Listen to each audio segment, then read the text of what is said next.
All right. So welcome everyone to our second series of the semester. For anyone who hasn't been to one before, we do these about every month during the school year. Really is just a way to bring some great speakers to our community. So whether you're here at Lausanne or you're here in Memphis or you're anywhere in the world, we want to give you an opportunity to hear from some great SEL speakers. As many of you know, we do have an SEL program here at Lausanne, and part of our mission in that program is to bring access to great speakers, to new ideas, to useful information to our entire community. So I'm really excited to be here tonight for our second speaker series of the 21-22 school year. So tonight we have Dr. Bryan Pearlman. He is a longtime educator, school administrator, mental health therapist, PD leader, keynote speaker, he wears a lot of hats a lot of the time. He is the author of a couple books. So the first one is called Maslow Before Bloom, Basic Human Needs Before Academics, which is right up our alley as far as philosophy, and whatever it takes for all students to succeed in school life. He's also the co-founder and board member of the mental health nonprofit dsmhw.org. You can see all of these links and links to his books as well on our website. His expertise really is helping children succeed, challenging behaviors, trauma, school improvement, mental health, self-care. And he's presented, and I just want everybody to realize how cool this is because he's going to talk to us tonight. He's presented to over 50,000 people in the past 2 years. So we are super lucky to have him here tonight. He is a great friend of Lausanne's SEL program, of Greg Graber, and I'm excited to get to know him as well. So Bryan, I'm going to turn it over to you, and I'll be here to moderate the chat. I'll also be here to let you in if you get kicked out. So take it away. Let's do this. Thanks, Amber. I appreciate it. Really, really nice welcome. Very excited. I'm here in echo. I hope that's not me. All right. So again, I'm really glad to be here tonight. It's an awesome thing. I am Bryan Pearlman. Today we're going to talk about supporting students emotionally. This literally could be a semester class or more. I'm going to try and condense that. Amber and I were talking at the beginning that like when we were back in school, the teacher said, you know, you need to do a 3-minute speech. You're thinking, oh my gosh, how are we ever going to fill 3 minutes? Now it's the opposite. If I don't get 3 hours or 6 hours or something, I'm like, how am I going to condense everything into something short? So Amber is there to handle any chat stuff. If there are any questions, I'll certainly stay for a while afterwards to answer any questions that come up. A lot of information. I will have the slideshow available if anyone wants it. There are things I'm just going to fly through because of time's sake, but let's get started in this. So as Amber had mentioned, I have 2 books. I'm actually writing my 3rd book. Hopefully by Christmas that will be out, but we shall see. It's been very busy. It is really an honor to be here, even if it's virtually. I remember my son came to this school visiting. He was a 13-year-old when his first book came out, and we came and spoke there. We spoke at an independent bookstore, and I think we were on the NBC TV station in Memphis. So love to get down there as often as we can. I'm in St. Louis, not that far from you all. So right now you're seeing what I'm seeing. There's all that stuff that Amber just said. And if you're on Twitter, follow me, I'll follow you back. It's DRP_principal, Dr. P_principal. I feel like some of the best minds in education and mental health and everywhere on here, people are really gracious to share things. So please do follow me. I'll be happy to follow you back. This quote, every kid is one caring adult away from being a success story, I think is all about what your school's mission is, especially through the SEL stuff. I met this gentleman, Josh Shipp, I was doing a keynote. I don't even remember where it was now. I followed him. And when he got done, I'm like, dude, that's why I got into this field. That's why I became an educator. That's why I'm in mental health. That's why I travel around, is that I want to, and I always thought and felt like I could be that one, that difference maker for the one child. It takes one adult, caring adult to help one child. And I spread this and I want others to do that. And I talk a lot to educators. But to me, the definition of educator is anyone who helps a kid. So that could be a parent, it could be a neighbor, it could be anything. 1 in 5 people have mental illness, but 5 in 5 people have mental health. Really important for us to know that, particularly as we are still making it through a pandemic, that we've always talked about, oh, people who have mental illness, but all of us have mental health. And all of us, I'll talk today a lot about different things that we can do for ourselves, for our kids, for everybody, to help them be at their best and be in the best situation with their mental health and in turn for their physical health.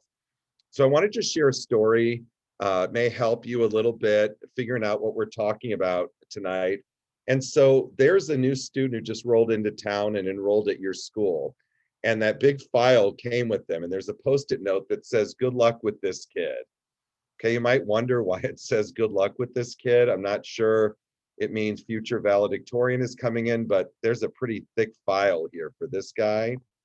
So his file includes grandfather died last month unexpectedly, recently diagnosed with severe asthma.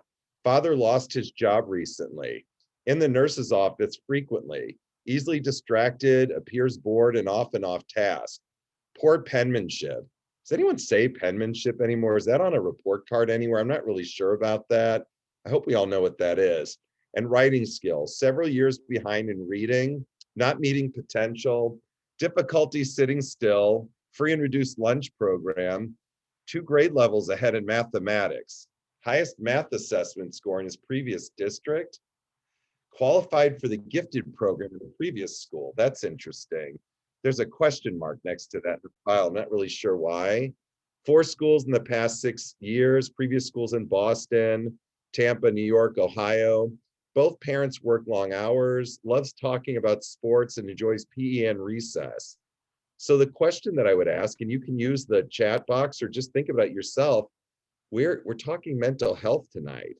Where's the mental health concern with this guy? And you can use the chat if you can think of anything that might be in the mental health area. I'll keep going for time's sake, but just think about where the mental health is, where there could be concerns. There's a lot going on here with this guy. And so it's really important as you're coming up with ideas for what mental health, maybe even ideas on how you as a community, a school community would help this guy. I want to thank you. I want to thank you for participating tonight and caring about mental health, caring about different things, caring about each individual student, because that file that I just showed you was mine. It's closer to 40 years ago. Okay, that's why I do what I do. That's why I wrote the book Maslow Before Bloom, whatever it takes. That's why I travel around the country. That's why I do therapy. That's why we have a nonprofit my wife and I started to work with schools in a really deep way for a year. We have 2 schools in Alaska we work with. We actually have one not far from you guys. And we also have a school in Delaware that we work with, okay? I'm going to skip the true or false today. So why are we talking about like mental health? Why are we talking about teen anxiety? I ran this search a little while ago and I typed in teen anxiety and there's 345 million results in less than a second.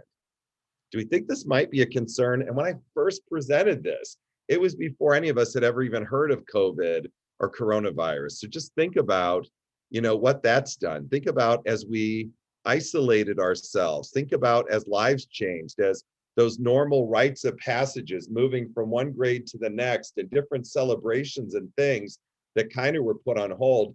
Think about what that impact is on our kids and on, if you have a teenager, think about that. For a lot of us, I'm turning 50 in May. I've been around the sun enough times that I can kind of put things into context and realize, okay, I think things are going to be okay, even though I haven't lived through a pandemic before. I have enough thought to think that we're all going to be okay. But when you're a kid or a teenager, you don't have that life experience. And things like this really can impact our mental health and can really make anxiety a lot higher. So this is 1 in 3 of all adolescents aged 13, 18 will experience an anxiety disorder, and that's before COVID. I don't even know what that number would be now. I mean, it's certainly a lot higher than that.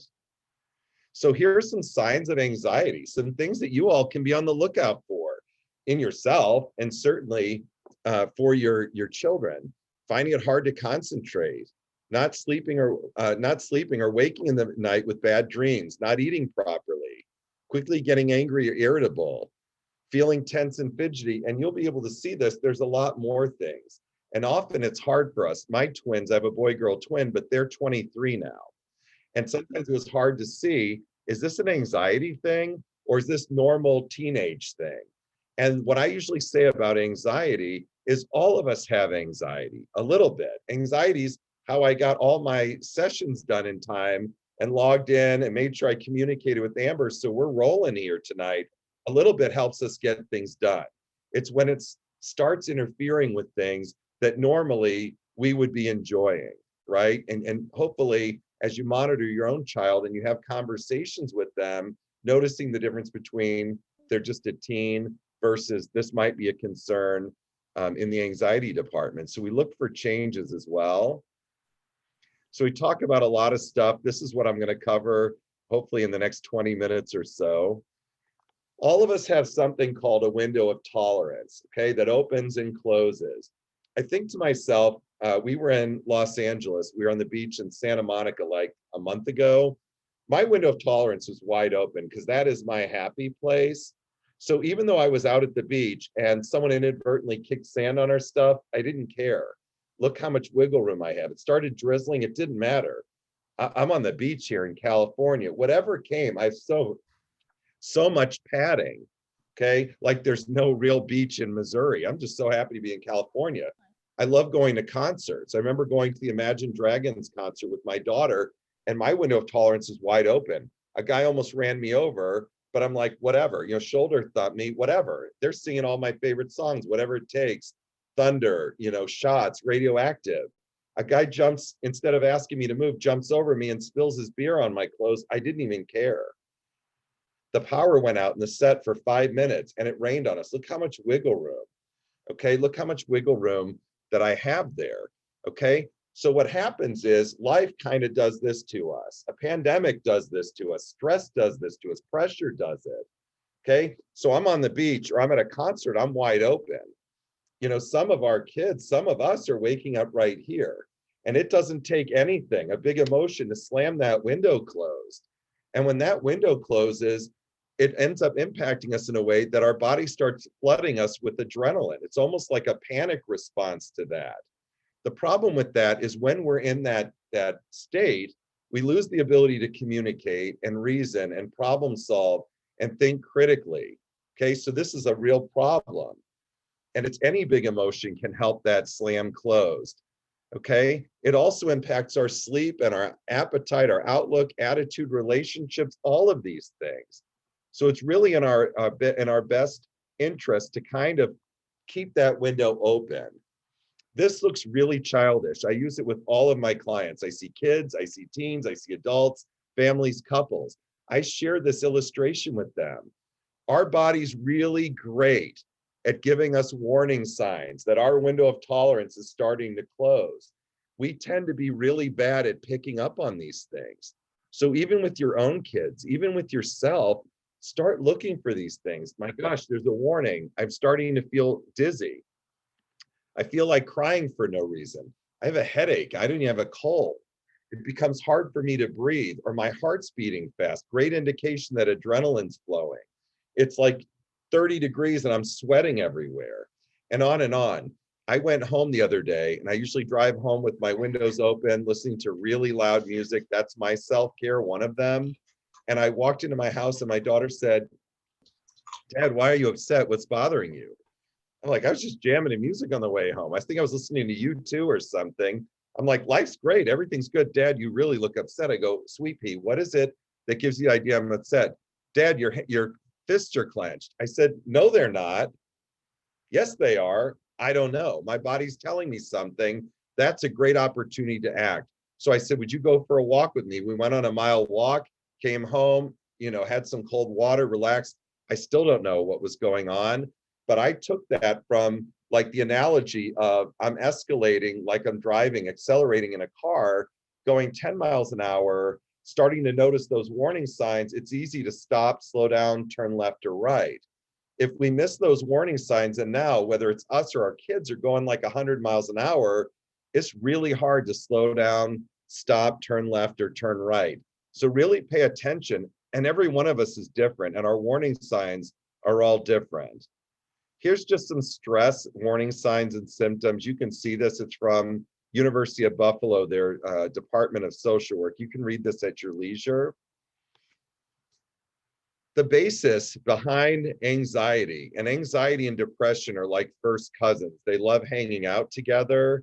We don't want them hanging out together. The basis of this is something called cognitive distortions.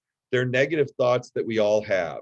Usually they're present when we're isolated, when we're stressed, when we're dealing with any big emotion. And what ends up happening is these cognitive distortions, they're not real. But when we're not at our best and these thoughts come in our head, we tend to believe them. And it makes our anxiety go sky high and also makes us feel depressed. So something that you can do, and I ask my clients to do, is write down negative thoughts that you have, part of a day, part of a week. Ask your kids to do it. Then the next step is to label them. There'll be 2 or 3 that you do all the time. And then the next slide I'll show you are some questions that you can use for yourself to challenge these distorted thoughts, these cognitive distortions. After a while, it becomes like muscle memory. The thought comes in this ear, goes out that ear, and doesn't stick. So the 11 types of these, I'm just going to read them to you. Again, they're on the slide for you. First one is catastrophizing. You label things as horrible and awful instead of unfortunate or disappointing. Fortune telling. You think you can predict the future. I'll never find anyone or always be this way. Black and white thinking, personalization, jumping to conclusions, labeling, magnification, minimization, should-ing, like should have, could have, would have, shoulding, I should have done this, making comparisons, and mental filter. The last one is the one where we focus on one teeny tiny negative detail and we discount all of the positives. So again, write down negative thoughts that come, journal them, label them, and then the next slide, like I said, has questions that you can ask, okay, that really can help challenge these. How do I know if this thought is accurate? What evidence do I have to support this thought or belief? How can I test my assumptions or beliefs to find out if they're accurate? Do I have a trusted friend who I can check out these thoughts with? Is this thought even helpful? Are there other ways that I can think about this situation or myself? Am I blaming myself unnecessarily? What or who else contributed to this situation? Is it really in my control? Am I overgeneralizing? Am I making assumptions? What should I say to a friend, or what would I say to a friend in this situation? That's one of my favorite ones. But if we're going to give a friend advice, we have to take the same advice. Can I look for shades of gray? Again, with that black and white thinking, it's either got to be this or this. I like to embrace the shades of gray. Am I assuming the worst? Am I holding myself to an unreasonable or double standard? Are there exceptions to these absolutes like always and never? Am I making this personal when it isn't? So again, a really good tool here. Here are 5 ways to stop negative thoughts, again, that feed anxiety. Notice the thought, stop the thought, challenge the thought, change the thought, and talk to someone.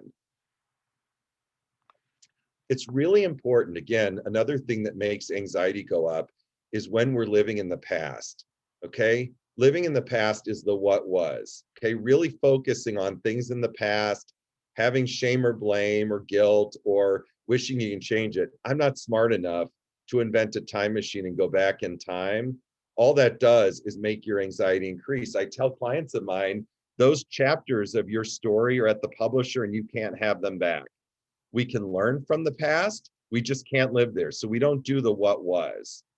Living in the future sounds like what if. We try to fortune tell, we try and predict what's going to happen. What if I fail? What if I trip and fall? What if people laugh at me? What if I don't make the team? What if I fail this test? We don't have a crystal ball, right? We can't go in the future either. So doing that what if limits ourselves and makes our anxiety go up. What is in our control right now is living in the what is. That we can do. We can focus on things that are in our control. Spend most of our time on things that are in our control, and things that are out of our control, we have to let them go. And really thinking each day, what's one small thing I can do to take a step forward? This helps bring our anxiety lower, okay? Here's things you can control: your sleep routine, how you speak to yourself, who you follow, your boundaries, what you eat, when you ask for help. This is called hacking happy. I told you, when we get that window of tolerance closed, we start flooding with adrenaline. That's not so great. We need to do more of this. Again, hacking happy. Do more of these activities that release dopamine, your reward chemical, serotonin, the mood stabilizer, oxytocin, the love hormone, and endorphins, your painkiller. So do more of those. So what happens if our tablet or computer frees up? What do we do if we need a reset? Here you go. It combines breathing with focusing on other things. Okay, this will also help get the adrenaline out. First thing is to take 10 deep breaths. I do it in, hold for 3, breathe out as long as you can. We're slowing things down. Just like Greg Graeber's book is Slow Your Roll. I love that analogy. We're trying to slow everything down. See, I just pitched his book right there. You focus on 9 things you can see, 8 people who you care about, 7 colors, 6 things that make you happy, 5 more deep breaths. In, hold for 3, out as long as you can. 4 things you can hear when you close your eyes, 3 things you can touch of different textures, 2 more deep breaths. In, hold for 3, out as long as you can, and ask yourself, how do I feel now? Okay, this is very effective, both proactively. Get up in the morning, I just do this. Before I go to bed, I just do this. Reactively, I'm starting to escalate. Here's something good we can do, ourselves and also for our children. Here's a shorter grounding practice that does not involve the breathing. I don't like this as much, but if it works for people, use it. Here's some things you can do to take care of your mental health. Talk about your feelings, eat well, talk to friends and family, keep active, ask for help, take a break, do something you're good at, accept who you are, and care for others. All of these will improve our mental health. Really important to remember, self-care is so important. You can't pour from an empty cup. You must fill your cup first. Okay, really, really important. Here's some things you can do for self-care for all of us. Write down 3 nice things about yourself. Step outside for some fresh air, drink water. Do a short mindfulness breathing exercise. I just talked about one. Book the appointment you've been putting off. Listen to a song that makes you smile. Find a video of cute animals online. Who doesn't love cute animals? Here's some ways of simple self-care of tying in your senses, which will really help. Here's some other things. My wife created a daily journal. It's called Stay Here. It's on Amazon. Sounds like I'm pitching another book right now. I guess I did. But you can use a notepad. Just write things down. And there's 2 good ways of journaling. One, when you're trying to go to bed, the difference between mindful, like mindful, and oh my gosh, my mind is so full with 2 L's, it's called a brain dump. Just write everything that's swirling around in your head, get it on paper. Because what happens otherwise, it's like a broken record and it keeps repeating itself and it makes us more and more stressed, more and more anxious. Just do a brain dump. The other way of doing journaling is maybe at the top of each page, write some topic that you're stressed about, anxious about, or upset about, and then write your thoughts on it. So the next time you have that same thought, instead of going back to the starting line, you've already got some things written. And it's like, oh yes, I've already thought of this, great. Healthy eating, sleep, walking, brain breaks, relaxing apps, and so forth.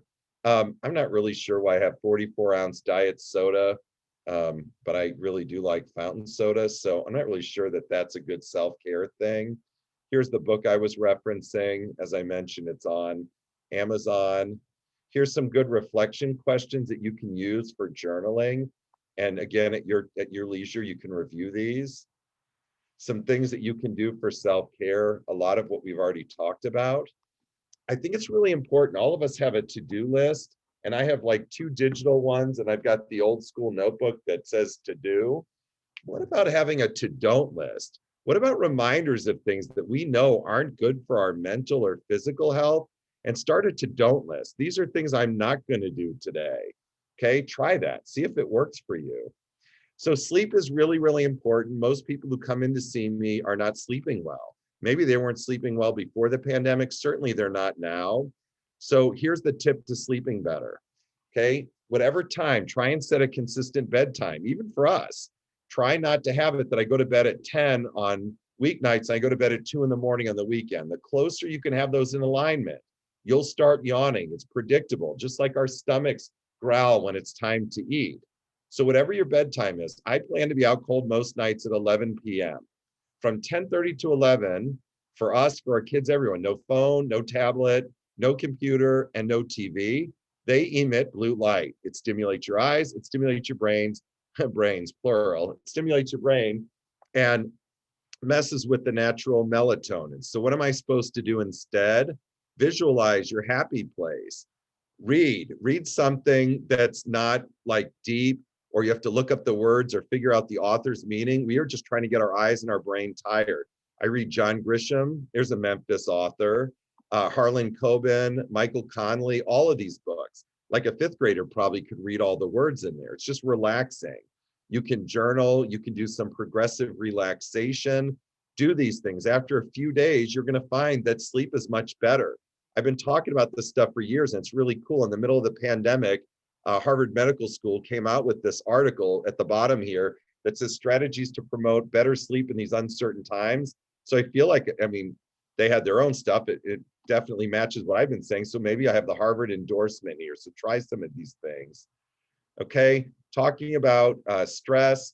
Again, I said it's the fight or flight. This is really, really important for us and for our kids. So the impact of being in a state of fight, flight, or freeze. Basically what happens is when we are getting that panic response, really great if you're running from a lion, not so good if you're talking to your parents, to your kids, to your teacher at work, because when we're in that panic, and which feels sometimes like a state of terror, our IQ, our functional IQ can drop by 40 or 50 points. This is from Dr. Bruce Perry. So think about, in most schools, the gifted cutoff is 130. That's usually where you start. Subtract 50 points or 40 points for that, that gets us almost to the cutoff for an intellectual disability. So if one of our best gifts is what's in here, it behooves us to keep our window of tolerance open, to stay calm, to do these things so that we're not super anxious or stressed or angry, these big emotions, right? You hear people who've dealt with road rage, they function like they have no IQ.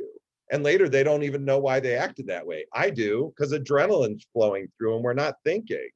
So it's in our best interest to do that. Here's an individual stress level assessment. It's from University of Buffalo. Again, the School of Social Work. It's not a clinical assessment, just something to check out, kind of tells you what state you're in. Again, it's just an easy, quick little tool. It's not, I wouldn't say it's super accurate, but it is something. All of us charge differently. So you do you, whatever works for you. You can't give from an empty cup. Take care of yourself first. You can take care of others. It's like they talk about on the airplane. You got to put your oxygen mask on first before helping someone else. That goes for all of us. Here's a really nice mental health check-in you can use with your family. If someone's just not in the mood to talk, just where are you at? You know, how are you doing? Let's just do a check-in. Here's a way of checking your battery, how you're currently feeling. People tell me all the time, I don't have time for self-care. Okay, well, here you go. You have 168 hours in a week. I know that because we all do, 24 times 7. So you can do this little activity and subtract everything you do, and you'll find out how much time you actually have and how much time perhaps you can dedicate to some self-care and doing things that will help our mental health. If you don't take if you don't make time for your wellness, you'll be forced to make time for your illness. Read that again. Okay, time for questions, comments. There's that Twitter thing. Follow me, I'll follow you back. I'd love to have more friends in Memphis or wherever you're from. My contact information is here, Bryan with a Y at mostvaluablepd.com. My number's here. If there's anything I can do to help, glad to do that anytime. And that's it, 30 minutes on the button. That has never happened in the history of the world, at least for me. Amber, I'm ready to field any questions that anybody has. Yeah, thank you. That's never happened for me either. I've never said I'm going to talk for 30 minutes and it hasn't been longer than 30 minutes. So that was awesome. I'm just going to start off and say I put the links to your books in the chat so everybody can just click on the links there. One of the things that I struggle with, and I'm sure a lot of people on this call probably struggle with as well, is self-care and taking time for myself. I think most people probably struggle with that. But what would you say to like a student who struggles with self-care? I feel like we talk a lot about like adults and self-care, but we don't talk about students taking care of themselves beyond basic kind of human needs, like eat your vegetables and don't sit too close to the TV. What would you kind of say to a student who's struggling with self-care? So I tackle that at least two ways. The first way is it's really important that we model it, right? So often we talk about things, it's kind of like do as I say, not as I do. So making it a priority, in my family, like, again, my twins are 23. One of them walks with me practically every night. So we're modeling that together. I actually think they're afraid I'm going to get lost or fall down or something. Just weird. I don't really worry about that. So that's the first thing. The other thing I think is really important is to, I know lots of students that schedules, I work 6 days a week and I travel a lot. And I see some students whose calendar is more full than mine. And maybe that's a discussion of having that the first step of self-care is we've got to find 10 or 15 minutes in a day to do these things. If we don't have 10 or 15 minutes, we may have to sit down and reevaluate things. I hear from parents all the time, but they have to be full. They have to have it because I want them to go to Harvard. And I'm like, but your kid's 8. I promise they're not looking at their transcript now. And that is important. I mean, my kids just finished graduate school a month ago. It's really important stuff, but it's kind of that idea of let's find some things that are really important. And let's just make sure that there is time for them to be a kid, for them to be a teen. Often as parents, and I was guilty of it too, that we sometimes overprogram that. It's like it's our job to entertain, and it really isn't, right? There can be time. I'm bored. Okay, boredom's okay. Build up some of that distress tolerance, our ability to deal with things that are not our first choice. Telling kids that there's time during the day that we're off our phone, we're off our tablet, we're off our computer, and you need to find something to do, or we need to do something together. And again, there isn't really much research out there that supports that 30 minutes an hour, 3 hours a day is that much better than even 15 or 20 minutes. It's a qualitative thing more than a quantitative thing. So I think that's what I would say, starting with just modeling, and then also just finding opportunities. And if the schedules are too packed, we may have to make some choices. What is it that we really want to do? And then have that time that they can just be a kid or a teen. Awesome. Thank you. Yeah, I feel like I have a teenager. I have a 13-year-old. And I feel like sometimes it is that idea of like, what should we do now? And she doesn't, I mean, I think the natural inclination probably is like sit here and do nothing, but like I feel like I tend to overschedule her and myself. So that's really helpful. Thank you. I appreciate it. Sure. Do we have And any other anyone who, I was just going to say, anyone who has any questions, if you are someplace where you can't talk or you've got a lot of background noise, feel free to put them in the chat and I will be happy to read them. Tori's got some great comments in the chat about focusing on development versus success at like activities in school. Then students get a sense more of who they are and their potential. I love this phrase, their potential will fall into place. Totally. I totally agree with that. Thank you for sharing that. It's funny because I work with a lot of high school kids, a lot of seniors, a lot of college students, and that nearing proficiency, that learning, that going through the process, that's something we want our kids to feel. It's so hard as a parent. I never wanted my kids to fail, never wanted them to get hurt. I wanted to bubble wrap them. But actually, some of that natural disappointment, that setback, that learning from that really serves them well in the future. A lot of the universities, and I talked to in St. Louis, we have a really great one, Washington University, or it's top 10, top 15 school. And a friend of mine had been one of the admissions directors there. And she had said, I really want to hear the story.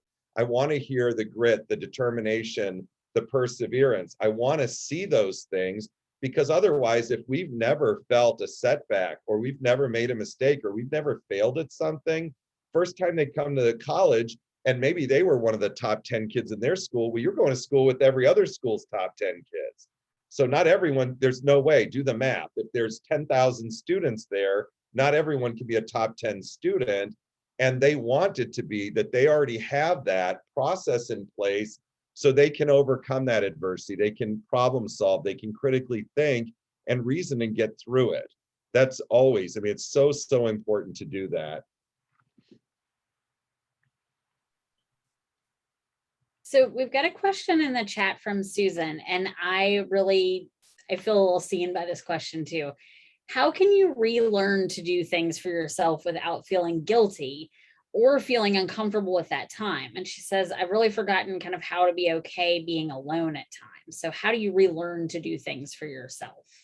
Baby steps, one step at a time. It's like anything. It takes anywhere from 10 to 20 repetitions for something to become a habit. It's like someone who says, which I meet all the time, I work and I travel. I haven't gotten in my fitness routine. How do I start? Well, you don't start by running a marathon. In fact, that would be a horrible thing to do, going from the couch to running a marathon, but it's go for a walk, start somewhere, and I think that is a good parallel for anything.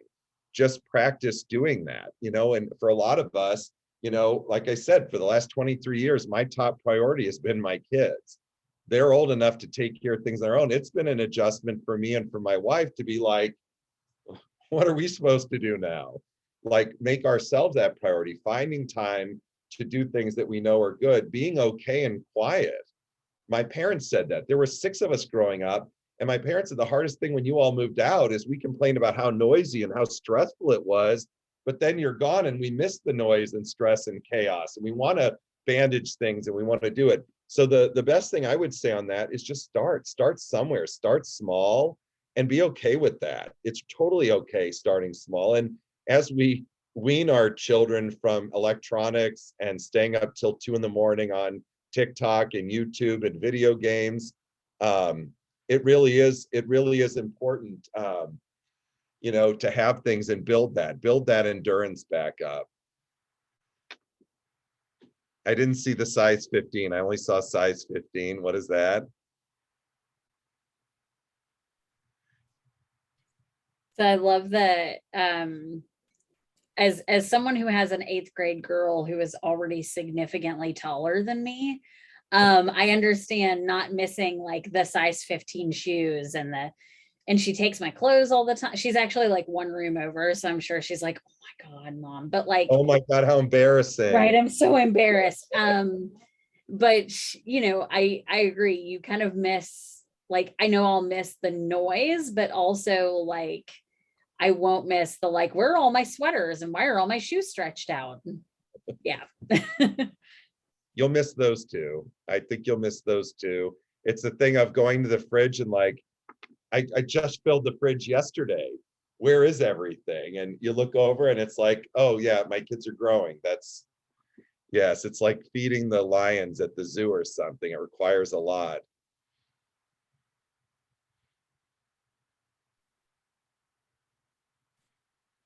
All right. So does anybody have, oh, here we go. Here's a question. Oh yes, we do something similar. We do something like this at Lausanne. So I think it's a great idea to do, but we've got a question that says, with students rushing from one class to another during the day, what would be a good exercise or activity for students to decompress outside of journaling when you only have like 5 minutes? Is it as simple as how did your day go? Mm-hmm. Now I imagine this question like in the class, in the different classes during passing time or at home. We did, I travel around, and the thing I'm being asked the most to do now is self-care. Self-care doesn't make you selfish. That's the 3rd book that I'm writing well, not right now. I should be writing it right now.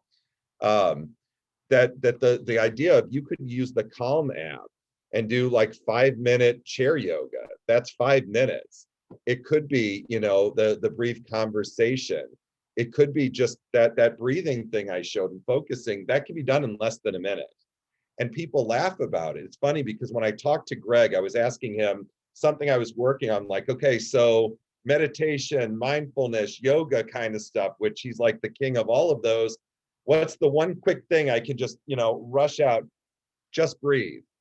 Just breathe. Learn to breathe again. Take a deep breath, in and out. And it seems so kumbaya-like or burn incense, but it actually really works. It really is effective. And so if nothing else, it's just that's it. Or just, we're going to take 2 minutes to just, we're going to visualize. Everyone, think about your happy place, right? I'll tell a quick story. Back in the day when there were only the cocoon MRIs where they shove you in that thing and they tell you don't breathe, don't move or else, and then the machine comes on and it goes da da da da da da da da da da da da da da da. I'm having a panic attack, like, oh my God, get me out of this thing. And the guy's like, you have to stay. And I remembered myself on the beach in Alabama. And next thing I could remember the scent, I could remember the sounds, I could remember the sun on my face.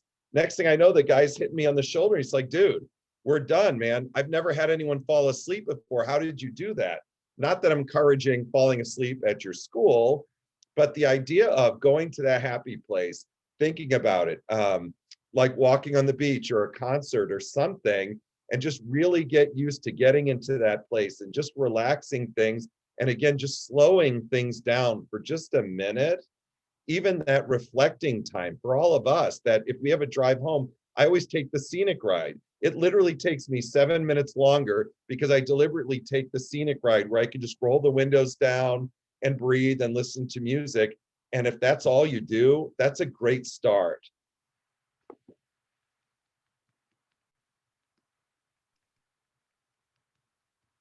Yeah, we have, of course, Greg Graber, who couldn't be here with us tonight because his flight is super delayed, leaving a school that he's working with for mindfulness. He's in the flight delay issues.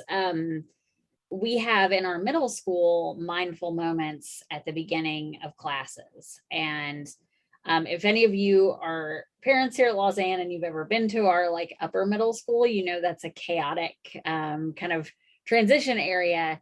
And it's kind of funny because you'll see students doing it outside of their mindful moments in class. Like you see students doing like a 5-1-7, right? Like breathing in, holding, breathing out. And that to me is such a great way to like reset. At our conferences, we do mindful moments. Just as somebody who is at a school where we do that, I think that that's not only an excellent question because students really need it. And Bryan, I'm sure you see that too, that people need those like reset moments, but it's also, it's like not, it sounded gimmicky to me at first. So I was like, okay, cool. But it actually is really helpful just to take those extra breaths. And there's a physical component to that, right, as well. For sure. For sure. I think you're 100% right. I've been places where they say, well, that's not maximizing bell to bell. We need to do bell to bell. We can't waste a second. And I'm like, but we know what the research says. We know how long an adolescent brain can focus on one thing. We know the negative impact of just sitting. We know the negative impact of rush through thing. We're like speeding our way through life. That spending that moment or 2 minutes, it just means people are going to be that much more focused and in a better place. If we don't have the window slamming closed, and this helps to just open it, it's going to help us to be, for even a selfish reason, we want our kids to be achieving and the best they can be. They're going to do better here than here, right? You saw the loss in IQ. You know that we can't communicate. We're not reasoning. We're not problem solving. It's a shame that more people aren't doing that. And, it's like, just invest the time. It is so worth it. And if that's all that they get in a chaotic life and running between places, it's a great start. For sure it is. And would you recommend, I mean, I'm sure I already know your answer, but would you recommend that not only for our students, but also for our teachers who I feel like, especially now, especially over the last however many months it's been, are seeing added responsibilities or seeing added pressures. Would you recommend that for educators and even parents too? Yes, yes, yes, and yes. I spoke yesterday. There's a national school trauma conference that goes to St. Louis. It was just here. And then in Denver, I don't go to Denver. I speak at the one here.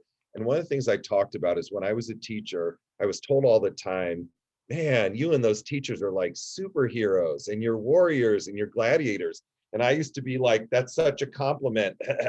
Look at me. The longer and the most of my focus was on the kids. And maybe a few years ago, my focus started to change more to what about the grown-ups? What are we doing? How can you help someone else if you're not in a good place? So it's kind of interesting because I don't take that as a compliment anymore. Like, I think that doesn't honor the fact that we're human beings, right? We get tired, we get beaten down, we get stressed, we get anxious. You know, the amount of people that have mental health concerns, teachers and adults and parents aren't immune to that.